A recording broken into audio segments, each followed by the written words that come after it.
Hello friends, previous year question सिरीजमध्ये आपण आज जो चॅप्टर घेतलेला आहे तो चॅप्टर आहे लोकोमोशन अँड मूव्हमेंट.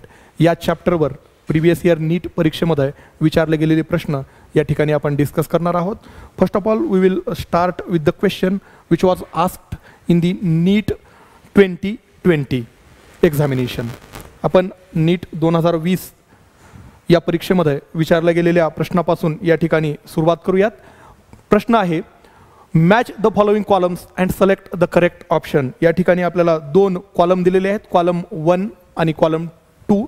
या दोन कॉलमला आपल्याला मॅच करायचं आहे आणि अकॉर्डिंगली करेक्ट ऑप्शन शोधायचा आहे. कॉलम 1 मध्ये ए ऑप्शन दिलेला आहे आपल्याला फ्लोटिंग रिब्स. फ्लोटिंग रिब्स म्हणजे अशा रिब्स ज्या की स्टर्नमशी डायरेक्टली किंवा इनडायरेक्टली कनेक्ट केल्या गेलेल्या नाही आहेत. Those ribs which are not directly और indirectly connected to the sternum are called as floating ribs.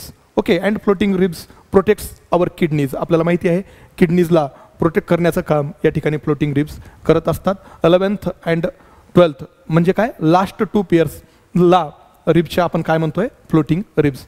म्हणजे अशा रिब्स ज्या की स्टर्नम सोबत कनेक्ट केल्या गेलेल्या नाही आहेत. इथं चौथा ऑप्शन कॉलम 2 मध्ये दिलेला आहे, do not connect with sternum. Floating रिब्सची जोडी ए ची जोडी 4शी लागणार आहे. ए ची जोडी कशाशी लागली आहे, 4शी लागलेली आहे. पुढे दिलेला आहे ॲक्रोमायॉन प्रोसेस. ॲक्रोमायॉन प्रोसेस आहे पहा, ॲक्रोमायॉन प्रोसेस. आपल्या या ठिकाणी हे जे स्कॅप्युला नावाचं बोन आहे त्या बोनची एक प्रोसेस आहे acromion process. And this particular acromion process articulates with clavicle. Clavicle सोबत ही ॲक्रोमायॉन प्रोसेस या ठिकाणी आर्टिक्युलेट होत असते. बी ची जोडी 3शी लागणार आहे. स्कॅप्युला पहा, पुन्हा इथंच आपल्या या रिजनमध्ये स्कॅप्युला नावाचं बोन प्रेझेंट आहे. इकडून एक आहे, इकडून एक आहे. लक्षात आलं, ईच हाफ ऑफ पेक्टोरल गर्डलमध्ये आपल्याला एक एक स्कॅप्युला पाहायला मिळतो. Scapula is also called as shoulder blade. Shoulder blade या नावानं सुद्धा आपण स्कॅप्युलाला ओळखत असतो. आणि हा जो स्कॅप्युला आहे, दिस particular स्कॅप्युला is located between 2nd and 7th rib. 2nd rib पासून स्टार्ट होतं आणि 7th रिब पर्यंत ते सापडतं, आपल्याला लोकेट होतं. म्हणून स्कॅप्युलाची जोडी कुणाची जोडी कुणाशी लागणार आहे, option number 1शी, located between 2nd and 7th rib. C ची जोडी 1शी लागणार आहे. आणि उरलं काय, glenoid cavity. Glenoid cavity आर्टिक्युलेट्स with head of humorous. त्यामुळं डी ची जोडी 2ndशी लागणार आहे. त्यामुळं आपल्याला या क्वेश्चनचं करेक्ट आन्सर ऑप्शन नंबर 4 या ठिकाणी मिळालेलं आहे. आता आपण नेक्स्ट क्वेश्चन घेऊयात.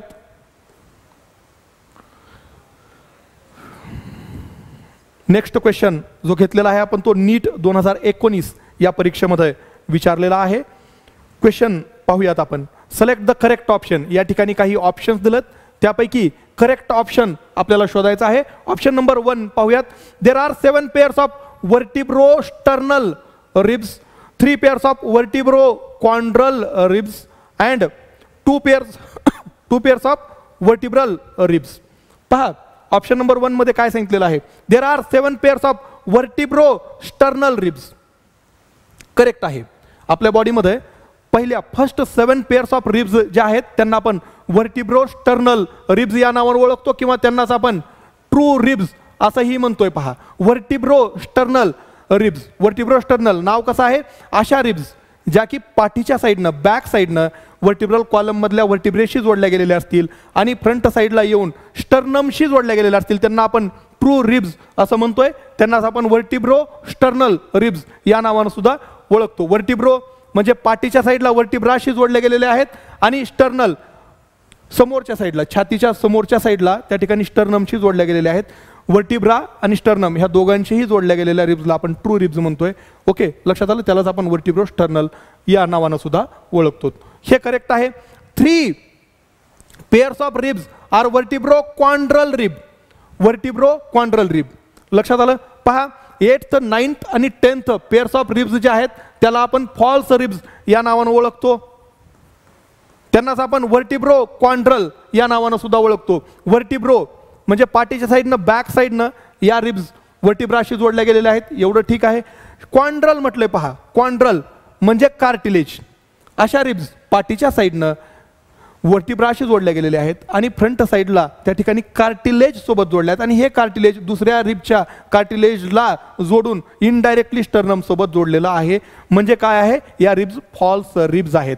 करेक्ट आहे हे. 3 पेअर्स आहेत, 8th 9th आणि 10th. हे या ठिकाणी करेक्ट आपल्याला मिळालेलं आहे. पुढचा पार्ट पाहूया स्टेटमेंट मधला. And 2 pairs of ribs are vertebral ribs. 2 pairs of ribs म्हणजे 11th आणि 12th last 2 pairs of ribs are called as vertebral ribs.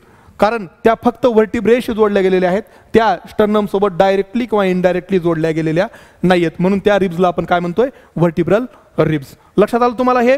या क्वेश्चनमध्ये आपल्याला करेक्ट ऑप्शन शोधायला सांगितलेलं आहे. ऑप्शन नंबर 1 हा करेक्ट ऑप्शन या ठिकाणी मिळालेला आहे. उर्वरित ऑप्शन हे का करेक्ट येत नाहीत हे सुद्धा आपण जाणून घेऊयात. काय म्हटलं ऑप्शन सेकंड मध्ये, 8th 9th and 10th pairs of ribs articulate directly with sternum. पहा 8th 9th and 10th pairs of रिब्सला आपण फॉल्स रिब्स किंवा त्यालाच आपण वर्टिब्रो क्वाड्रल रिब्स असं म्हणत असतो. या रिब्स इनडायरेक्टली स्टर्नम सोबत बाइंड होत असतात. लक्षात आलं, अटॅच होत असतात. बघा या ज्या रिब्स आहेत, या रिब्सचे कार्टिलेज या ठिकाणी 7th रिबच्या कार्टिलेज सोबत त्या ठिकाणी जॉईन होतील आणि तो 7th रिबचा कार्टिलेज स्टर्नम सोबत अटॅच झालेला आपल्याला पाहायला मिळतो. इथं डायरेक्टली म्हटलेलं आहे, या ठिकाणी इनडायरेक्टली शब्द आला पाहिजे होता. त्यामुळं हा ऑप्शन नंबर 2 या ठिकाणी रॉंग झालेला आहे. आता आपण ऑप्शन नंबर 3च्या बाबतीत डिस्कस करूयात. 11th and 12th pairs of ribs are connected to sternum with the help of hyaline cartilage. Actually ह्या ज्या 11th आणि 12th पेअर्स ऑफ रिब्स आहेत त्या फ्री फ्लोटिंग रिब्स आहेत. लक्षात आलं, या रिब्स कार्टिलेज सोबत अटॅच झालेल्या नाही आहेत, डायरेक्टलीही नाहीत आणि इनडायरेक्टलीही नाही आहेत. त्यामुळे ऑप्शन नंबर 3 सुद्धा या ठिकाणी रॉंग झालेला आहे. ऑप्शन नंबर 4 पाहूयात. Each rib is a flat bone and all the ribs are connected dorsally to thoracic vertebrae and ventrally to sternum. All the ribs म्हटले, पहा ऑल द रिब्स. त्याच्यामुळे हे चुकलेलं आहे, कारण 11वी आणि 12वी पेअर या ठिकाणी स्टर्नम सोबत कनेक्ट होत नाही, अटॅच होत नाही. त्यामुळे हा ऑप्शन सुद्धा या ठिकाणी रॉंग झालेला आहे. Option number 1 is the correct answer for this question. आता पुढचा प्रश्न घेऊयात आपण.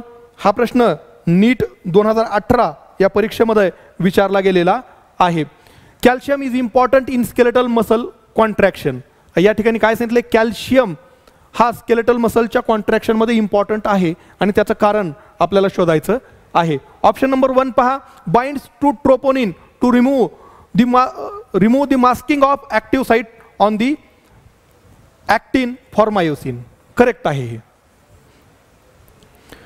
हा जो ऑप्शन दिलेला आहे ऑप्शन नंबर 1 हा करेक्ट आहे. पहा हा जो थिन फिलामेंट आहे आपल्याला अशा प्रकारच्या 2 F ऍक्टिन पासून तयार झालेला पाहायला मिळतो. 2 F ऍक्टिन आहेत, फिलामेंटस ऍक्टिन या ठिकाणी आपण काढूयात.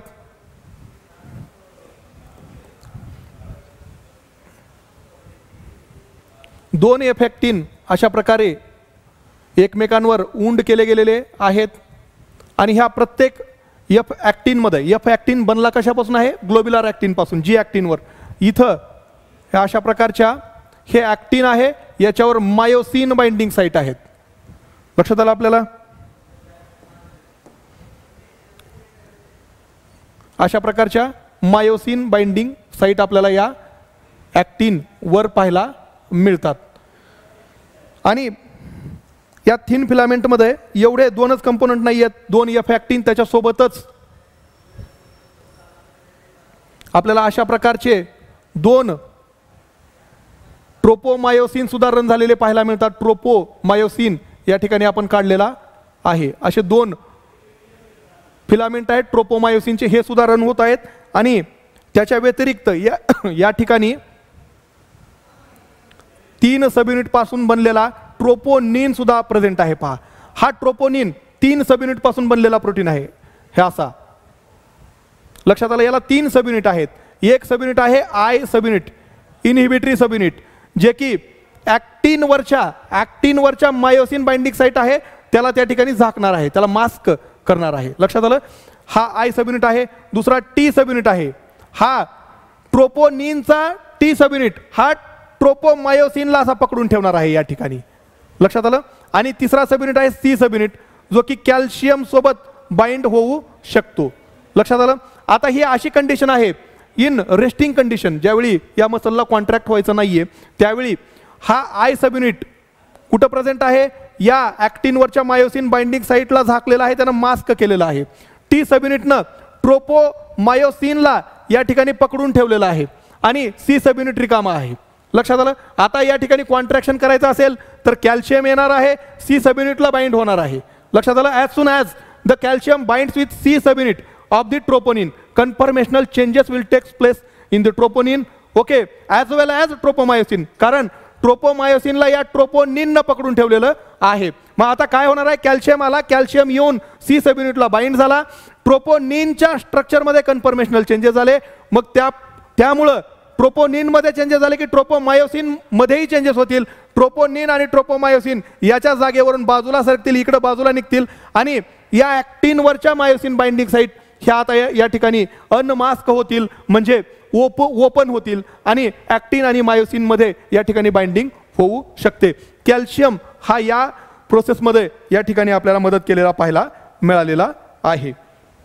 ऑप्शन नंबर 1 करेक्ट आहे. पुढे ऑप्शन नंबर 2 काय येणार नाही हे सुद्धा डिस्कस करूयात. Calcium activates the myosin ATPase by binding to it. Binding to it म्हटले पहा. लक्षात आलं. आपण जर NCERTनं दिलेलं मायोसिन हेड जर पाहिलं तर अशा प्रकारचं हेड आपल्याला NCERTनं दिलेलं आहे. याच्यामध्ये मायोसिन हेड पाहतोय आपण, याच्यावर ॲक्टिन बाइंडिंग साईट आहे आणि इथं दुसरी ATP बाइंडिंग साईट आहे.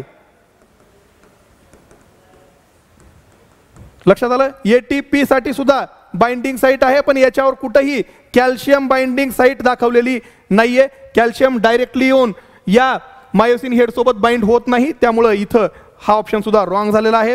ऑप्शन सी पहा, detaches myosin head from the actin filament, हे तर रॉंगच आहे.